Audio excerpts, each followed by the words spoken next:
République démocratique du Congo généralement. Soda na biso d'abord, policier na biso, cause attitude par rapport à la situation que tout ça. C'est aussi toujours connaître les gens partie Estambo na biso.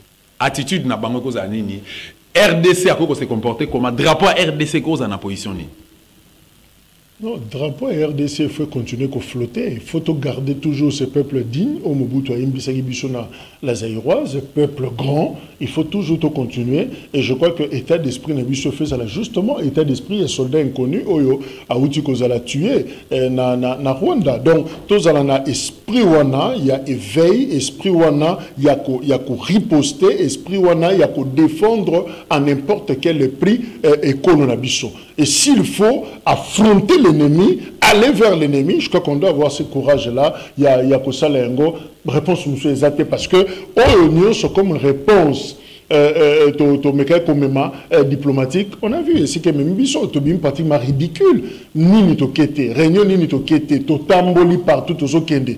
Je ne sais pas si on se moquait de nous, mais finalement, au moment où l'élo, pendant que Congolais comme un esprit wana ya affronter na Kivu monsieur de Kivu batuba que tambola ba katisi frontière na Goma batuba sali marche ba limba ba déborder ba les na frontière soda à côté na katia siko au lieu discours échangé siko débat ça tout autre et comme aux Nations Unies MONUSCO balobi to boy discours de haine où ba yoke mo pana qui a dit quoi sur le rwandophone.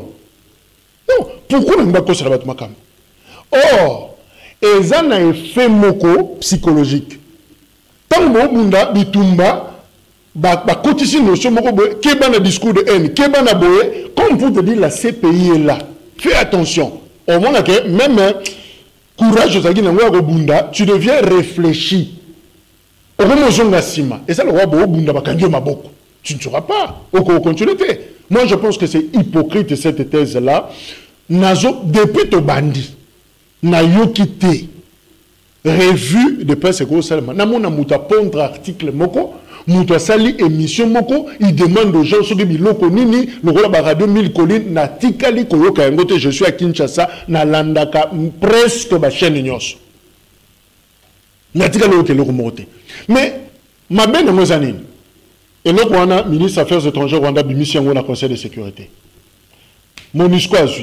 Nations Unies a vu. Badou se remonte sur le Conseil.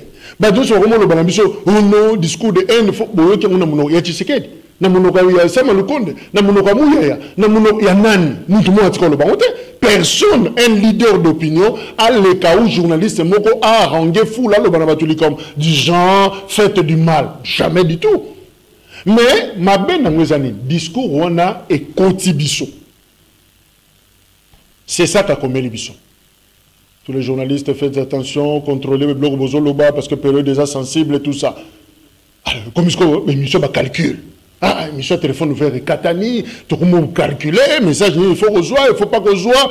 Ça dit, hein, ténor Rwanda. Et comme il a étouffé, ça peut être aussi la stratégie de l'ennemi. À mon vitesse aux jeunes à créer le locomotive psychologique où il y a frein au téléminal. Une fausse information par exemple. Non, moi je pense que Toyebani na Congo, genre à discours de haine jamais. Pour la nini, aucun officiel congolais a lobby yango. Donc, bako pekisa bichoté. Et l'autre, biso, tu as une intention de salater. Et puis, Congo, tant que tu as Rwanda arrêté, tu as un citoyen rwandais. Ça, c'est faux. La preuve, depuis que tu as Rwanda, Baza na bango. Baza A. Baza na bango, Baza. Baza A, on a ça. Mais oui, des citoyens rwandais, Baza, certains Baza, dans la société, Missou Bafanda, Missou Babala, Missou Baza Makambe. Missou Baba journaliste. Bazali, il n'y a pas de problème. Mais le grand problème est Zanini. Le problème est Zali. Le Congolais, ce qu'on a dit dans mon Congolais, Bango, c'est le régime rwandais. Paul Kagame. Manda nuancer le Kwana le Bango. Est-ce que ils ont rwandophobie? Alors, pas de question. Nazan dit comme là-bas rwandais. Problème la vie, c'est ça, machine rwanda politique, ils ont Rwanda. Il y a un gros problème. Je te donne un exemple. Tous les gens qui se montrent dans la vie, na 94. Yo kakate avant 94, génocide rwandais. que président rwandais abandé koyak badolite azoya kotala Mobutu na Kinshasa. Tout à fait. Au moins photo à Biarimana na maréchal te. Yo ka biso to sala ngo problème. Aura be mission sur ça. Yo mona ba rwandais te. Au moins ba congolais te ba kati ba ko somba bilo na Rwanda. Est-ce qu'on faisait un problème sur ça? Pourquoi tant à Biarimana koufi? Génocide de 1994. Même la conception, imagologie est changée. Les deux peuples vont remonter dans Mabé. C'est un jeu, il y a une équipe.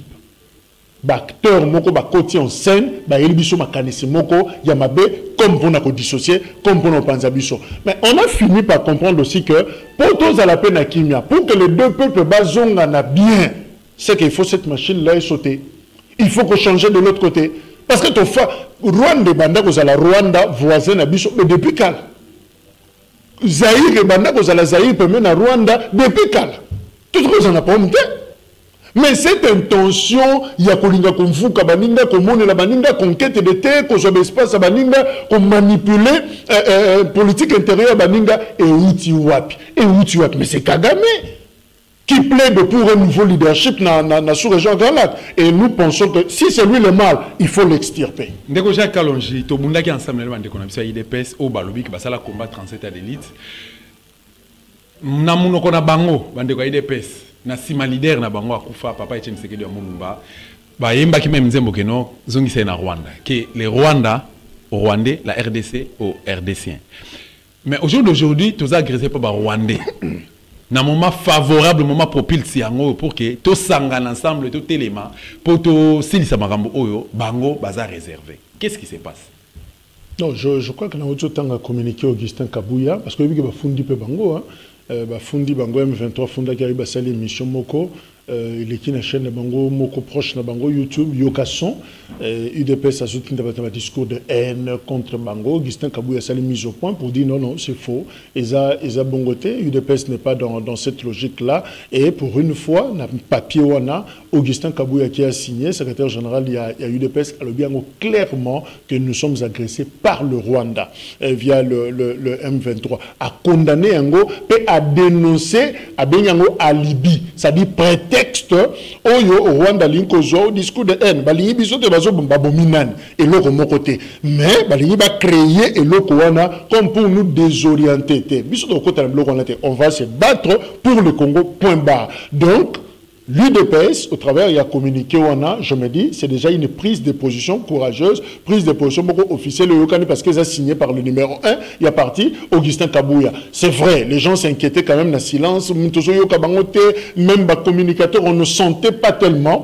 mais je crois que le langue se délie maintenant, ils commencent à parler, défendre Tezouana. Je crois que nous sommes ensemble, pour l'instant, Bissonioso, lobby à week-end. Bande connu soit Union Sacrée, Christophe Mbosso, président de l'Assemblée, presque parti de l'Union Sacrée. Ils ont marché ici à Kinshasa, na intérieur, peu na est, Kounaj, Bukavu, ils ont également marché. C'est-à-dire il y a une dynamique wana, Congolais, Martin Fayoulou, na SID, Adolphe Mouzito, na Nouvel Élan, mouvement citoyen. Donc tu sens que Bissonios, en tout cas, Congolais, pour na Congo, automatique sans que Moutatinda Bango. Et je crois que tout le monde dit pratiquement la même chose maintenant et nous sommes ensemble pour ce combat. À titre d'union Basoda, au fait, avant de la question, on a tout les lois sur le RDC officiellement guerre contre les Rwandais. Est-ce que c'est possible? Ce qui est possible, est-ce que tu as en mesure les lois au Rwanda na Rwandais? Oui. Avec quel militaire? Militaire. Namindu qui au wapi? Militaire bazar. Armées Ali seulement Armées Ali. Oui, la question il y a ou bien ESA. Nous avons des informations ESALI et d'ailleurs l'ancien premier ministre Mozito Outiko fixé un point de presse à cette semaine oyo a le bien clairement que l'ikamba embargo n'est pas raté. Donc tous les sous embargo te somba oh mindu qui za chemise te et de son biango de tendance na boma aux laksara ba voisin ngaba sombelinge lamba bonane non na mindu qui c'est pas comme ça. armement tango basombaka yango c'est en toute discrétion wenze nango toyebaka te prix basombi toyebi te place pe bakobomba toyebi te mais écoute toyeba nga mokolo kobima posa musala. Donc je pense que faisons confiance à notre armée aza aguerri aza na ba expert parce que quand il s'agit de la guerre bazoa quand même d'expertise. C'est pas tout le monde qui entre dans la guerre. Il y a des concepteurs. Et ça, bateau, la théorie à guerre wana. Et tozangi bangote. Bazali ou bazaki formé na mbongo ya République. À tout moment, on peut recourir. D'ailleurs, tant on a la émission, Ndekomoko, aza capitaine, aza mapinga, aibisinga le bit au moins à 1800. Ce qui s'est trompé, c'est un chiffre 1800 militaires au bassin de réserve. Réserviste, je crois. Bassin à réserve. C'est-à-dire, à tout moment, on peut faire appel à Bango, à la discipline, nyonso, baya région de Bisso, pour que tout le monde. Ne nous sous-estimons pas. Dans le pays, la RDC 1800, qui est en réserve, et cause en réserve, il y a 1800 militaires. Officiellement, chiffre, il y a Pessinga Ngwana, Nakan Kokolo. Mais peut-être que Baza ailleurs. Mais le Rwanda, c'est 12 millions. Le Rwanda, c'est 12 millions d'habitants. Mais 12 millions, c'est quoi? C'est la République de Ngobila, pratiquement. C'est la ville de Kinshasa. Non, Ngobila, il attention, 12 millions. Attention, 12 millions, ouais. 12 millions d'habitants. Habitants. Ok, mais attention, nombre, ils ont égalé technique ou tactique qui habitent Mbaté. Nous ne manquons pas cette technique, mais, au fait, à l'époque, tu avais un centre de formation. Il y a des mission militaire parce que dans la militaire, on a un camp militaire. Et dans 8 ans, j'ai de grands frères des aînés, on a un militaire, on a une armée Oyo, on a une armée à Poto. Dans 8 ans, on comprendre parce que Nasolana papa n'a mingi. Nasolana papa on aurait une bande mingi par rapport à la technique na tactique bitumba. Militaire, un militaire doit être formé. Tu es centre local là-bas il faut. Tu es centre local là centre supérieur militaire. Est-ce que va former des officiers, des techniciens? Tu es centre local qui bomango, il y a kitona, na base kitona kuna mais au jour d'aujourd'hui, centre nane sont na visiter kitona récemment awa, na to visiter kibomango, il n'y a plus rien. Les FARDC to kopesa mo espoir ndenge nini. Confiance ko, to un espoir na ou confiance comment? Pourquoi parce que tous mona militaire na biso même côté la na cité boye, azoko incarner esprit militaire té. Discipline militaire a bien noté. 11e armée, si je ne me trompe pas, la dernière statistique en Afrique. Et ce sont de statistiques, et ça, classement sérieux, par des structures sérieuses. Ça, un indicateur au Batalaka Rwanda, je crois la 42e place, Toza Moussika. Le problème, nul n'est prophète chez soi. D'ailleurs, certainement, nous nous sous-estimons, c'est vrai. Et là, et ça, considération à un certain moment de la côte, l'intention était justement d'achever l'armée congolaise. Et l'intention était, Silissa Batou. Oya kokufa bakufaki parmi les phases. Oya kotikala notamment la kitona to kufisa ba papa ebele. Oya kotikala batikali. Mais l'expertise militaire, la puissance de fait n'a pas encore quitté le Zaïre, n'a pas encore quitté le Congo. To zakaka. Yo za journaliste, obandi musala de journaliste kala. Ce qui le journalisme est baby. Est-ce qu'il faut toujours que dos ta baby? Non. C'est vrai qu'on peut avoir le métier, peut avoir des problèmes, mais expertise yo zoka n'époque wana. Et que vous allez utile l'élo, ceux qui va appellent na yo au koto bongisa makambo, au makambo sont normal. Ces gens-là, tozana bango. Ces techniciens de guerre, c'est vrai, général Maïl est au perdrier, Baouma au perdrier, Moundia Mabe accueilli, Mamadunda l'accueilli, mais il existe de Mamadou. Il existe, par exemple, à Pacifique Massunzu. Tozana bateau qui peuvent se battre. Donc, moi, je pense que ne nous leurrons pas. Tomi Kosatin. Congo Zamakasi. Aspect seulement l'intention ezali yabanguna justement eza ya co-infiltrer. Qui n'infiltre ces années? C'est pour affaiblir, non? Bon, nous sommes Zamakasi ba infiltrer pourquoi? D'ailleurs, on a pas affaiblir. Nous avons profité de la même opportunité parce que le tout le balai comme infiltration par rapport il y a tous ces référents dans le discours à papa honoré bande est-ce qu'il y a non armée na biso ezali infiltrer et ngana yo to yebi amon kino to continent kati ya armée ou ya FARDC to tali na ba poste à commandement plus il y a des Rwandais wana tous ces volets ba fasté to ngana tanga même ba kombo na kotanga même ba comment il y a des généraux des officiers supérieurs au bazo ko diriger FARDC au baza même kuna na est-ce qu'il y a état de siège basé sur la nationalité douteuse na kati ya gouvernement babi ba pesi ministre de défense responsabilité pendant que ça la nationalité wana donc chef d'état-major général adjoint à la nationalité wana mais comment tu vas gagner guerre face à il y a Rwanda, Lelo, c'est une guerre contre le Rwanda. RDC vraiment a bien victorieux. Infiltration dans le monde, surtout dans le monde de renseignement, Ezali. Le film est belé, ngana totala, au monde que ils en battu toujours bakoya, mi côté na service à sécurité, mi côté na service à renseignement, ça existe. Ba mercenaire pe bazalaka. Le problème Ezali, eza confiance, sérieux, peu vision. C'est-à-dire chaque fois que vous travaillez, kolongola ba top, kolongola ba infiltré, kolongola ko extirper bango. Mais ce qui tolingito partisan na bango, complicité et quota de mabe. Mais ce qui est que toujours le détecter bango poto cha bango libanda, je crois que nous allons réussir. Likambouya infiltration parce que espionnage, contre-espionnage. Et là salo ba ner ba salarati. A moi mutalongwa qui a côté place moko boy ayena mission batamina ça mais ça tout ça musu atiki téléphone yo sala il enregistre tout ce que nous disons, ça fait partie de la pratique technique na bango, mode opératoire na bango. C'est normal. Un État a espionné l'autre. Mbanda parlait de commando de charme. Ces jeunes filles, tout le monde a comme ça, jeune fille a mis tout ça, mais en réalité, c'est jeune fille. C'est vraiment un agent, avec un objectif. On a besoin de balater. Donc, dans tout ça. Mais quand vous explicitez, commandant en charme, les gens, ce sont des jeunes filles.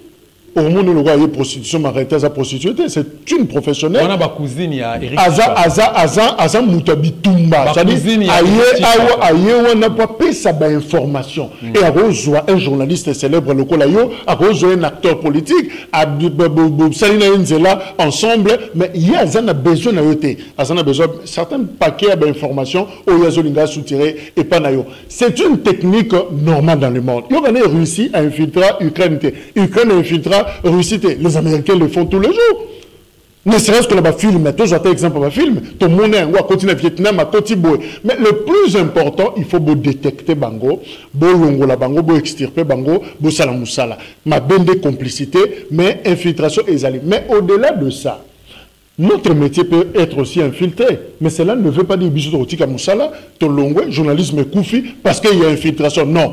Ce qui est infiltration, c'est les bons soldats, les vaillants congolais, Obabunda Kamapinga, Sobabunda pour l'école, Baza. Et ce qui est Indeli Bisso Lelo, Baza prêt pour défendre Bisso. Moi, je pense que l'heure est venue. Oyo, il faut toper sa totale confiance dans l'armée Nabiso, peut-on aider Bango, to soutenir Bango. Ça ne serait pas indiqué, il y a que ça va détail Oyo, et qu'on bandi ça, et qu'on va réfléchir deux fois, mais Tozana Simala Bango, nous soutenons cette armée loyale, et je crois que Bako Longela, Biso Bitumba, Oyo, Nabiso ensemble. Voilà, mais à titre de journaliste, Bako Zalanango, journaliste, Bako jouer rôle nini pour nous recevoir beaucoup de République démocratique du Congo. C'est justement un rôle où on a un patriotisme, il y a qu'à diffuser information en faveur, justement, il y a Congo, et non information qu'il y a qu'à désorienter, parce qu'il y a même un comportement spécifique. N'a pas tant local à Oyo, comment est-ce que presse a se comporter. Je me réfère d'ailleurs à l'instruction Oyo, Conseil supérieur audiovisuel congolais, à outils qu'on transmette et pas Nabiso. Il y a un comportement beaucoup plus responsable. C'est-à-dire, détail, il y a ça, notion sur l'armement, notion sur le moral, il y a des troupes na front, tout ça. Donc, les abiloko yo, biso, détail sur position, Nabiso, sur terrain, les que journaliste faut aille bayango pour que aille comment traiter donc traitement et information liées à la guerre et je sais un comportement beaucoup plus particulier. Donc nous avons un rôle à jouer. Moi je même dis il nous faut concevoir une communication de crise. Communication de crise par exemple Nababitumba Jean Oyo Nabitumba il y a Jean Oyo et ça d'abord il y a guerre des nerfs par exemple ministre de la communication a bengi ba journaliste nyos a bengi ba média nyos tozana ba média combien na TNT bako zo bangono so ba sombi ba programme wana ba suppléer to changer ba programme na biso lobby j'ai aimé la moni na RTNC une belle émission sur soutien na FRDC je crois Jessica Bassel qui présentait Edmond Izuba était là Denis Kamba était là bangono so en tenue bazo défendre mboka. C'est ce genre de couleur. Nous avons température à bout. Nous avons maintenir cap, nous avons maintenir pression et aux éloges au moins malade. Mais pourquoi ne pas qu'on soit journaliste, qu'on tient mon avion, en tout cas quelques-uns, qui tapent sur le terrain, ça la couverture, la proximité, bazo la situation sur le terrain et puis bazo couvrir. Pourquoi devons-nous nous contenter na ligne éditoriale, il y a Radio France Internationale, ligne éditoriale, il y a France 24, ligne éditoriale, il y a tous ces médias où ils ont bissoté. Pourquoi Bangonde, il faut pas ça, il a bichot avec leurs correspondants, lecture, il y a des événements sur le terrain. Et nous en sommes incapables? Non. Comme ça, le papier, est-ce qu'ils sont incapables? Non, je ne pense pas. Et ça, question de moyens, c'est long RFI, non. Tout qui t'a sur le terrain, bichot, tout ça, le traitement, ce que nous allons entraîner. Seulement, et là, c'est dangereux pour Nabiso, et ça, recette mine des autres talibans, notamment, d'Ikambouya, qu'on mettre en place une force régionale de l'Afrique de l'Est pour nous résoudre le problème du Congo. Les lots, tous les chefs militaires, commandants et armées de l'Est, merci pour la Bazana réunion, les lots. Bazana réunion, les lots, justement pour nous étudier le mécanisme, comment est-ce que ça là, pour la opérationnalisation sur le terrain écologique. Mais je me dis, oh, ma Katia, ma pinga, on est sous-région, il y a État, il y a Afrique de l'Est, Rwanda, ça n'a Kati. Ouganda, pas le Rwanda, n'a Kati. Même nous devons agresser Bissoye. Thèse nationale des Abongo. Ce que nous avons parmi les bateaux, nous avons moto na Kati Ndako. Nous avons appelé ça qui moto, il est payé. Est-ce que ça a limite, nous avons ta poche? Est-ce que ça a un bidon essence à rebandler sur incendie? Alors là, on s'est dit, Yango, député national Claude Luba Yalobi, c'est inacceptable. Recette go ou talibanate. Il faut continuer à solution pour Namboka. Quand on compte sur les étrangers, sur les États, c'est vrai, nous appartenons à des organisations, Baganyaka terrorisme, Moutumo côté, mais bateau, toujours Sangana Bango, Baza Batuna Bissoté, Balingi Bissoté. C'est très dangereux. Donc je crois que nous devons être très prudents dans la recette Oyo. Par exemple, des Komoko Bazobenga, Claire Akamanzi. Azanani. Cerveau moteur, il y a Paul Kagame, na Likambo Italie, il y a ça pratiquement le lobbying, il y a Rwanda, na niveau communauté internationale. Mazanani, à sa proche, na président Uhuru Kenyatta, il y a Kenya. Bon, il y a Uhuru Kenyatta, il y a une solution, il y a force régionale. C'est-à-dire, en même temps, on nous propose, tout ça, la mutualisation de forces dans Ouganda, auto sanganato bunsaba ADF. Nani aza commandant d'opération kuna chef armée de terre ya Ouganda, moi na Yoweri Museveni. Moi na Yoweri Museveni aza nani aza bokilo parent proche parent ya Paul Kagame. Baza bandeko. Ya wana motale inde libiso alobini. Ye a fait cause pour na Rwanda. Ya wana mboso ganga. Ah, il nous a trahi. Na mikanda ba yeki na autre signer on le susté. Osomona nous tous encerclés. Tropé ça n'a confiance. Bilo pas boye, naïveté de te éviter. Osomona likambo ça le roi quiti. Tena mona te to kende ka. Non. Kolinato subir. Boye likambo avant. Qui m'a yango avant. Je crois qu'il y a un danger. Ce qui va lui mettre force. Pour président, il y a Kenya à Sengi, province ya Ituri, Nord Kivu, Sud Kivu, et comme zone libre d'armes. Bazo batu bauti, le rôle Monisco, batu bauti ba 56 ba yo fandawa. Na ba Rwanda na ba Uganda na ba nyoso. Tango période de négocier ba to démilitariser ba tana nyoso ba longwa. Zone etikali polele. Ba rolo ba no ba masasi ba lona ki awa obi eza population bo longwa nan. Faut to kombola bien, to longola pose eza danger. Moi, je sais que Rwanda a signé accord na Grande-Bretagne. Maintenant, si vous avez Grande-Bretagne, vous avez na bango, vous avez Rwanda. Les Irakiens, les Zimbabwéens, les Soudanais, les Nini. On a nous sommes OK, Grande-Bretagne. On a des papiers qui ont quitté. On a des Njili, Njili, et Kigali. Mais l'intention, Kigali. Pourquoi vous avez Kigali? Bazong sera monté dans pays d'origine et c'est Kaouti. Pourquoi pas Bazong sera monté en Irak?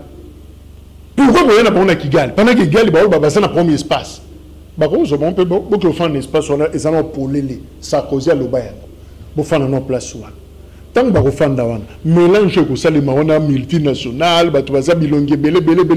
bâtonné par outil la bonne côté moi boîte moi bar à boti à zupete ba brusili zone on a éthique on a zone tampon on risque pas greffer on a Rwanda et que ça dit au fait toutes les techniques sont bonnes pour matérialiser la balkanisation. Ce qui est sur le côté n'importe et réverser je ne sais pas comprendre changer de tournure c'est à nous de doubler notre vigilance. La mission nous pour alerter peuple à mon avis bien que complot et ça. Au-delà gentil soit sous-régional mais basé un cercle biseau pour que finalement va étouffer. Moi je crains Félix Tshisekedi ça là tout pour que ma BO et ça là m'a beaucoup n'a été. Ça serait grave. Merci beaucoup. Impardonnable même. Merci beaucoup, mon amboka Jacques Kalonji, pour la disponibilité. Merci. Je crois que tout ça toujours on a pour réfléchir pour Namboka et nous devons intensifier ce genre de programme justement pour des raisons de pédagogie. La Moussalissousou, je crois que nous n'avons pas le monopole, il y a savoir sur ce domaine. Batouaza est belé. Je regarde d'ailleurs l'IOA, il y a professeur Bioya Sogazalaki, il pouvait nous être très utile pour une analyse pertinente dans la période locale à Oyo. Mais je crois que Batonsou, basé belé, basé dans ma canisi, idée encore, quand même, ils peuvent encore qu'il y a une émission pour enrichir. Voilà, merci beaucoup pour la disponibilité dans l'émission Les Valeurs RDC. Merci d'avoir abonné à cette télévision. Sur la émission, aimez, partagez, commentez, vous savez, plaisir, parce que vous avez information, vous avez moi mon quête, qu'il faut avoir crédit, il faut avoir réserve, il faut avoir méga, il faut avoir la réalité dans l'émission de la République démocratique du Congo. Bien intel, situation pour les gens, pour pas payer sur l'information, bien sûr, ou ya communiquer, et facile. Alors, ceux qui ont sali Moussala Oyo, bon, l'Andarabiso, et que ça a vraiment plaisir, merci une équipe technique qui a accompagné Biso, et c'est tout au bêta c'était dans le gouvernement congolais, soit responsabilité non mais tika trahison. Na Congo, tu as battu les belés, mais bon tika hypocrisie, bon foot à basoda, bon on a bon tia on a ba condition, prime à $20, soda zo bunda na guerre, azana est qu'on a $20, salaire à $60, président de la République à 2 millions. C'est $70 et Salima Kaka, la République démocratique du Congo. Merci beaucoup pour la fidélité dans l'occasion de Ingeta.